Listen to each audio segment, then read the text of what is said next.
27 के चुनाव से 6 महीना पहले अखिलेश यादव के इस कबूलनामे को योगी आदित्यनाथ ने जड़ से पकड़ लिया है।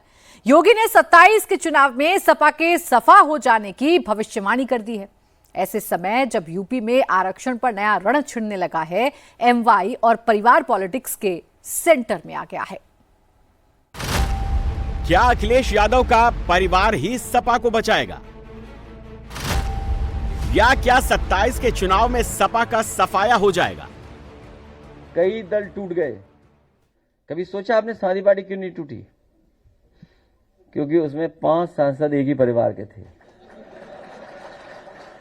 और हमारे कई मुस्लिम सांसद थे, तो कितने हो गए, और कुछ पक्के समाजवादी थे, तो गिनती बढ़ ही नहीं सकती थी।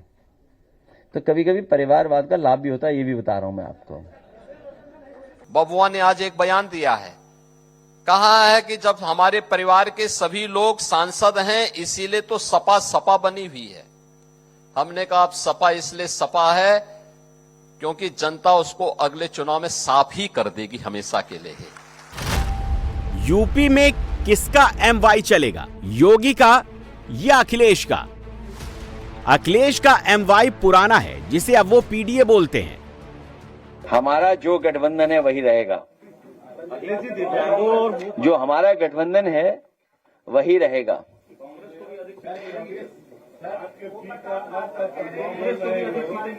वो घबराए हुए पीडीए से, इसलिए पीडीए पीडीए बोल रहे हैं। यूपी चुनाव से पहले योगी आदित्यनाथ ने नया एमवाई बनाया है। योगी का एम यानी महिला और वाई मतलब यूथ। देश भर में बात जेनजी की हो रही है। योगी आदित्यनाथ जेन अल्फा तक चले गए हैं। उत्तर प्रदेश के 1,42,000 सरकारी स्कूलों में जेन अल्फा के 1.5 करोड़ से ज्यादा बच्चे पढ़ते हैं। इन स्कूलों में मिड डे मील बनाने वाली 3.5 लाख रसोइयों को योगी सरकार ने डबल तोहफा दिया है। उत्तर प्रदेश के सरकारी स्कूलों में मिड डे मील बनाने वाली रसोइयों की सैलरी 2,000 से बढ़ाकर 3,000 रुपए कर दी गई है। महिला रसोइया को साड़ी के लिए 1,000 रुपए, इसके अलावा 2 लाख रुपए की सामाजिक सुरक्षा गारंटी और 5 लाख रुपए का कैशलेस हेल्थ इंश्योरेंस दिया गया है। मेरी आप सबसे अपील है, और अपील एक ही है, आपका दायित्व क्या है, जिस विद्यालय में रहें रसोई साफ सुथरा दिखाई दे, साफ सुथरा। बच्चे को जो पोषण मिशन के अंतर्गत व्यवस्था बनाई गई है, अलग अलग दिन अलग अलग प्रकार के आहार देने हैं, और बहुत अच्छा उन्होंने बेसिक शिक्षा परिषद ने जो 1,42,000 विद्यालय हैं, इन विद्यालयों के लिए जो व्यवस्था बनाई है, जिसमें लगभग 1.5 करोड़ बच्चे यहां पर अध्ययन कर रहे हैं, इन बच्चों के लिए जो व्यवस्था बनाई गई है, उन बच्चों को अगर आप समय पे स्वच्छता के साथ पौष्टिक आहार, जो उपलब्ध आहार है, जो मेनू तैयार किया गया है साप्ताहिक, उस मेनू के अनुसार अगर आप उन्हें उपलब्ध करवाते हैं तो इसमें आपकी का भी सम्मान बढ़ेगा, आपका भी गौरव बढ़ेगा। और साथ साथ जब बच्चे अच्छे बनेंगे, आगे बढ़ेंगे, तो याद रखना इसका लाभ भी आपको प्राप्त होगा। यूपी में अचानक से पॉलिटिक्स का नैरेटिव चेंज हो रहा है। अखिलेश यादव प्राइमरी स्कूल की बात करने लगे हैं। प्राइमरी स्कूलों में अखिलेश को पीडीए नजर आने लगा है। समाजवादी सरकार बनेगी, आने वाले समय में प्राइमरी स्कूलों की व्यवस्था को सुधारने का काम करेंगे। इसलिए प्राइमरी जो पढ़ाई है उसको ये जानबूझ करके बर्बाद कर रहे हैं। वो इसलिए बर्बाद कर रहे हैं क्योंकि सबसे ज्यादा पीड़ित, दुखी, अपमानित, पिछड़े, दलित, अल्पसंख्यक आदि आबादी के बच्चे वहीं पर पढ़ रहे हैं। इसीलिए जानबूझ करके पीडीए परिवारों को अच्छी पढ़ाई न मिले, इसलिए जानबूझ करके स्कूल ये बंद कर रहे हैं। योगी आदित्यनाथ भी प्राइमरी स्कूलों में पढ़ाई और सफाई, मिड डे मील, इन सब पर ध्यान दे रहे हैं। समाजवादी पार्टी के लोग इन दिनों सरकारी स्कूल के पुराने जर्जर भवनों की फोटो खींचकर वायरल कर रहे हैं। योगी उन सबको नए स्कूल जाने का चैलेंज दे रहे हैं। कुछ लोग जर्जर भवनों को फोटोग्राफ्स सोशल मीडिया में दिखा रहे हैं। जिन लोगों के इशारे पर दिखा रहे हो ना, ये उन्हीं के स्मारक हैं जिनके इशारे पे दिखा रहे हो।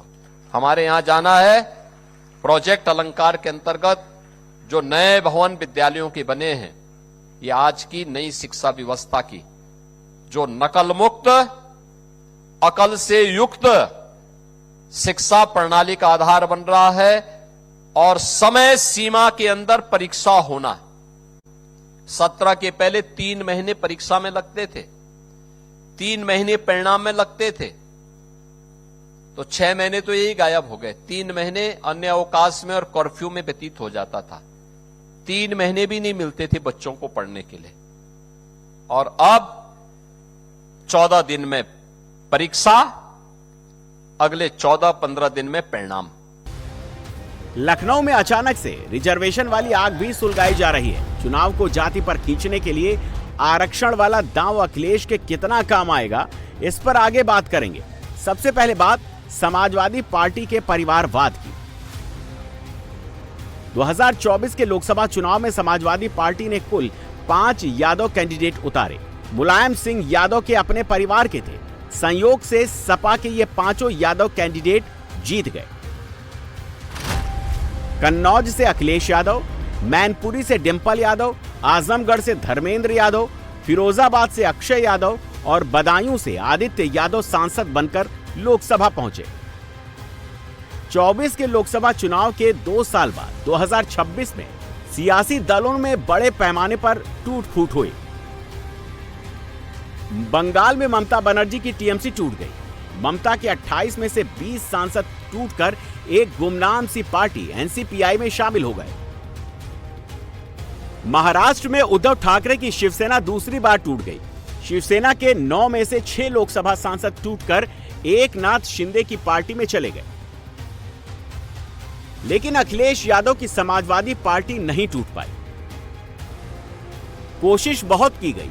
डीलिमिटेशन बिल और महिला आरक्षण संविधान संशोधन बिल पर सपा को तोड़ने के लिए हर दांवपेच आजमाए गए, लेकिन सपा टूटी नहीं। अब अखिलेश ने सपा की मजबूती का राज बताया है। यादव परिवार के 5 सांसद प्लस 4 मुस्लिम सांसद, संभल से जियाउर रहमान बर्क, रामपुर से मोहिबुल्लाह नदवी, गाजीपुर से अफजल अंसारी और कैराना से इकरा हसन, प्लस पुराने समाजवादी विचारधारा वाले करीब 10 सांसद। अखिलेश यादव कहते हैं कि इन्हीं की वजह से समाजवादी पार्टी टूटने से बच गई। कई दल टूट गए। कभी सोचा आपने समाजवादी पार्टी क्यों नहीं टूटी? क्योंकि उसमें 5 सांसद एक ही परिवार के थे और हमारे कई मुस्लिम सांसद थे, तो कितने हो गए, और कुछ पक्के समाजवादी थे, तो गिनती बढ़ ही नहीं सकती थी। तो कभी कभी परिवारवाद का लाभ भी होता है, ये भी बता रहा हूं मैं आपको। परिवारवाद बीजेपी के लिए बड़ा मुद्दा है। बीजेपी बिहार चुनाव जीती परिवारवाद के मुद्दे पर। बीजेपी बंगाल का चुनाव भी जीती परिवारवाद के मुद्दे पर। यूपी में अखिलेश यादव ने वही मुद्दा थाली में सजाकर योगी आदित्यनाथ को नजराना भेंट कर दिया है। योगी आदित्यनाथ ने अखिलेश के बयान में से परिवारवाद पकड़ लिया है। बबुआ ने आज एक बयान दिया है, कहा है कि जब हमारे परिवार के सभी लोग सांसद हैं इसीलिए तो सपा सपा बनी हुई है।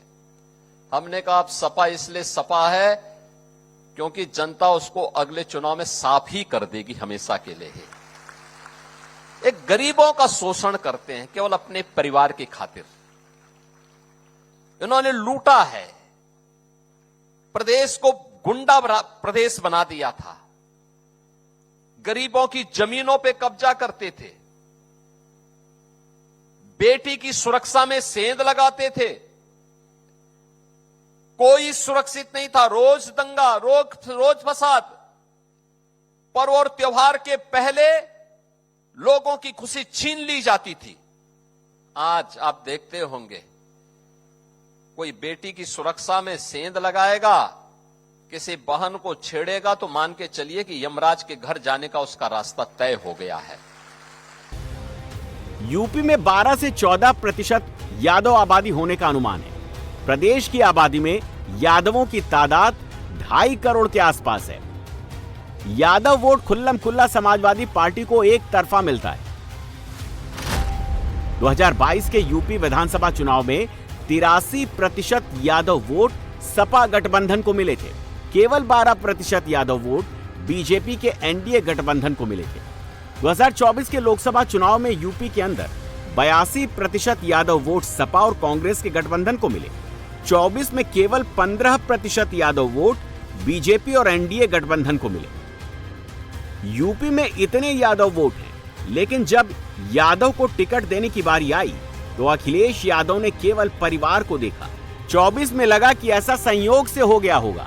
26 में अखिलेश ने खुद बता दिया संयोग नहीं था, असल में ये सोचा समझा प्रयोग था। समाजवादी पार्टी को परिवार के बाहर वाले यादव पर भी भरोसा नहीं है। अखिलेश जी को न शिक्षा पे बोलने का है क्षमता, ना तो 27% जो पिछड़ों को आरक्षण बंटवारे की बात पर उनकी जबान नहीं खुलती है। फिजूल की बात अखिलेश जी बोलना सीख लिए हैं। ये इसको स्वीकार कर लिया ना कि हम परिवारवाद के लोग हैं, हम अपने घर के लोगों को लड़ाते हैं और बाहर के लोग जो है देखते रहें। रहने वाले वो मैनपुरी के चुनाव लड़ेंगे जो है दूसरे जिलों से, तो वो तो स्वीकार कर रहे हैं ना कि हमारी पार्टी न टूटने का वजह है कि परिवार के ही लोग थे। 27 का यूपी चुनाव योगी आदित्यनाथ और अखिलेश यादव के बीच पर्सनल वॉर में तब्दील होता जा रहा है। अखिलेश को मालूम है कि योगी आदित्यनाथ की पॉपुलैरिटी को तोड़कर यूपी के मुख्यमंत्री की कुर्सी तक पहुंचना उनके लिए आसान नहीं है। दूसरी तरफ योगी भी जानते हैं कि अखिलेश के चैलेंज को हल्के में लेकर नहीं चल सकते। 27 के चुनाव में योगी के सामने रिकॉर्ड बनाने का मौका है। योगी अगर 27 जीत जाते हैं तो लगातार तीसरी बार बहुमत के साथ यूपी के मुख्यमंत्री बनने वाले वो पहले नेता होंगे। आज तक कोई भी नेता उत्तर प्रदेश में मुख्यमंत्री का 2 टर्म पूरा नहीं कर पाया है। योगी ये रिकॉर्ड पहले बना चुके हैं। अगर कोई ये समझता है कि यूपी का चुनाव बड़े मार्जिन से डिसाइड होता है तो कुछ आंकड़े जानना जरूरी है। 2012 के चुनाव में सपा को बीएसपी से सिर्फ 3% ज्यादा वोट मिले थे और उसे 144 सीटें ज्यादा मिली थी। सपा को 224 और बीएसपी को 80 सीटें मिली। 2022 के चुनाव में बीजेपी प्लस एनडीए को सपा गठबंधन से 7% ज्यादा वोट मिले थे और उसे 148 सीटें ज्यादा मिली थी। एनडीए को 273 और सपा को 125। 2022 के चुनाव में 15 सीटों पर फैसला 1000 से कम वोटों से हुआ था। इनमें से 8 सीटें बीजेपी ने जीती, 6 सीटें सपा ने जीती।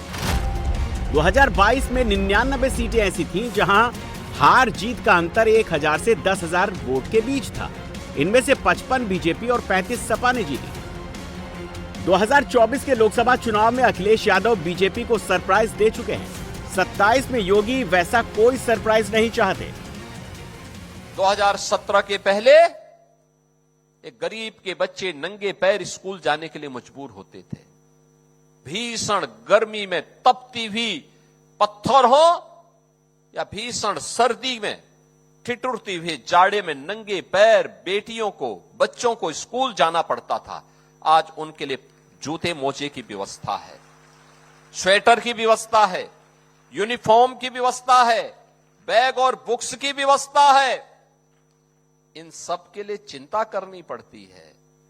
जब हम लोग दिन में 18 घंटे कार्य करते हैं, एक एक योजना पे चर्चा करते हैं, एक एक विभाग के कार्यों को आगे बढ़ाने में योगदान देते हैं, तब परिणाम आते हैं।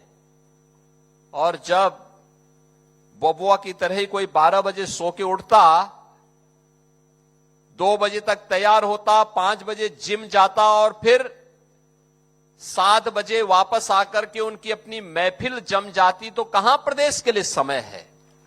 पहले यही होता था, प्रदेश के लिए समय नहीं था। लेकिन अब प्रदेश के लिए पर्याप्त समय सरकार के पास है। योगी आदित्यनाथ की सरकार के लिए सरप्राइज बनकर आया है लखनऊ में आरक्षण सुधार आंदोलन। आर्थिक आधार पर आरक्षण मांग रहे सवर्ण बीजेपी को दो तरह से नुकसान पहुंचाते हैं। आरक्षण की व्यवस्था में सरकार कोई बदलाव कर नहीं सकती और सवर्णों को नाराज किया नहीं जा सकता। बीजेपी के लिए सवर्णों की इंपॉर्टेंस इन आंकड़ों में है। 2022 के यूपी चुनाव में सवर्णों ने बीजेपी को एक तरफा वोट दिया था। ब्राह्मण वोट बीजेपी को 89% मिला तो सपा प्लस को केवल 6% मिला। राजपूत वोट बीजेपी को 87% मिला तो सपा प्लस को केवल 7% मिला। वैश्य वोट बीजेपी को 83% मिला, सपा प्लस को केवल 12% वैश्य वोट मिला। 2024 के लोकसभा चुनाव में भी यूपी के अंदर सवर्ण वोट बीजेपी प्लस को 79% मिले और सपा कांग्रेस को केवल 16% सवर्ण वोट मिले। इसीलिए यूपी के डिप्टी सीएम और लखनऊ में बीजेपी के ब्राह्मण फेस ब्रजेश पाठक माथे पर टीका चंदन लगाकर आंदोलनकारी छात्रों से मिले। उनके साथ प्रेस कॉन्फ्रेंस की और सवर्ण छात्रों की मांग दिल्ली तक पहुंचाने का भरोसा दिया। केंद्रीय नेतृत्व ने कहा है कि हमारे जो साथी हमारे युवा साथी जो जंतर मंतर पर धरने पर बैठे थे, उनकी मांगों पर हम विचार करेंगे, गंभीरतापूर्वक विचार करेंगे और किसी भी स्थिति में अपने देश के युवाओं का, अपने देश के छात्रों का कोई नुकसान नहीं होने देंगे और सबको साथ लेकर के चलेंगे। अब इसी बात की सूचना देने के लिए हम आपके बीच में आएंगे और 2 दिन के बाद आप लोगों की इच्छा थी कि हम केंद्रीय नेतृत्व के समक्ष अपनी बात रखें, तो माननीय केंद्रीय मंत्री जी के साथ में 2 दिन के बाद इनकी बैठक होगी, उसमें हम इनको लेकर के जाएंगे और इनसे साथ में बात करेंगे। अखिलेश यादव ने तुरंत इस मुद्दे को पकड़ लिया। उन्होंने बीजेपी पर आरक्षण समाप्ति की साजिश का आरोप लगा दिया। अखिलेश ने लेटरल एंट्री का भी मुद्दा उठाया है और इसे पीडीए के आरक्षण से जोड़ दिया।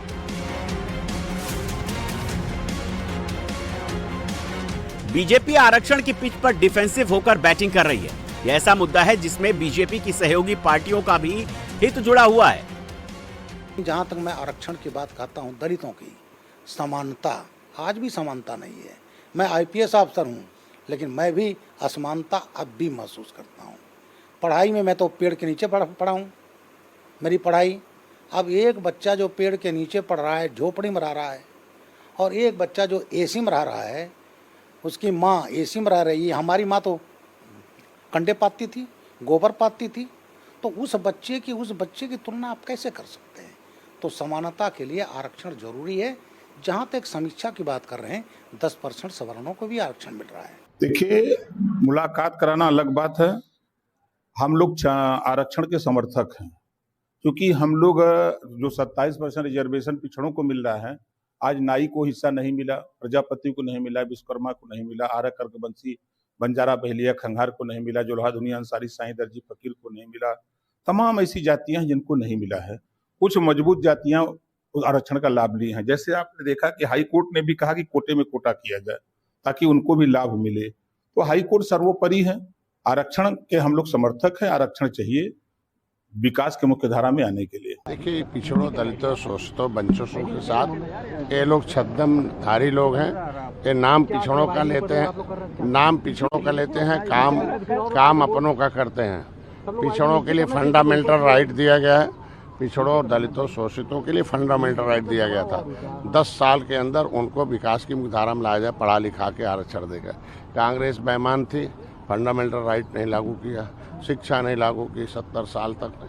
तो जो दोषी लोग हैं, इसीलिए बहस नहीं करना चाहते, लोग उलझाना चाहते हैं। जहां तक बात सपा की है तो अपने घर में उसकी पोजीशन ठीक ठाक है। मुलायम सिंह यादव ने जो MY समीकरण यानी मुस्लिम यादव समीकरण बनाया था, वो अब भी अखिलेश के लिए काम कर रहा है। समाजवादी पार्टी को दिक्कत गठबंधन पार्टनर से है। 24 में कांग्रेस के साथ सपा का गठबंधन चल गया तो कांग्रेस की महत्वाकांक्षाएं जाग गई। सहारनपुर में भरी मंच पर कांग्रेस के सांसद इमरान मसूद और सपा के विधायक आशु मलिक का झगड़ जाना इसी महत्वाकांक्षा का नतीजा है। राहुल गांधी की पार्टी यूपी चुनाव में कम से कम 120 सीटों पर दावा कर रही है। सपा इसके लिए तैयार नहीं है। 2022 के यूपी चुनाव में कांग्रेस अकेले लड़ी थी। कांग्रेस ने 399 सीटों पर कैंडिडेट उतारे। कांग्रेस को 2 सीटें मिली और 2.39% वोट मिले। 4 सीटों पर कांग्रेस दूसरे नंबर पर रही, 25 सीटों पर कांग्रेस तीसरे नंबर पर रही, 194 सीटों पर वो चौथे नंबर पर रही और 106 सीटों पर कांग्रेस 5वें नंबर पर रही। कांग्रेस के 399 में से 387 कैंडिडेट्स की जमानत जब्त हो गई। अखिलेश कहते हैं कि हमारा जो गठबंधन है वही रहेगा, यानी कांग्रेस को वो अलग नहीं कर रहे, भले ही विधानसभा चुनाव में कांग्रेस सपा के लिए बोझ ही बन जाए। मैं आप सभी रसोईया बहनों से कहूंगा, एक साथ पहली बार 4 योजनाओं से आप जुड़ रहे हैं, 4 प्रकार की योजनाओं से। कभी नहीं हुआ, कभी किसी ने नहीं दिया।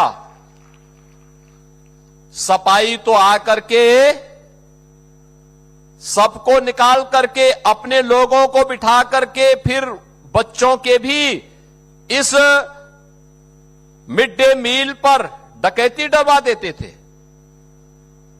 आज तो कोई नहीं छेड़ सकता। अब तो हमने व्यवस्था दे दी है। यानी कितना आपको मिला है? 1000 से बढ़कर के 3000, 500 साड़ी के लिए भी दिया पहले और अब 1000 रुपए उसको भी किया जा रहा है। 2 लाख रुपए की सामाजिक सुरक्षा की गारंटी भी और 5 लाख रुपए प्रतिवर्ष कैशलेस स्वास्थ्य की सुविधा भी आपको उपलब्ध करवाई जा रही है। इतनी सुविधाएं मिल रही हैं।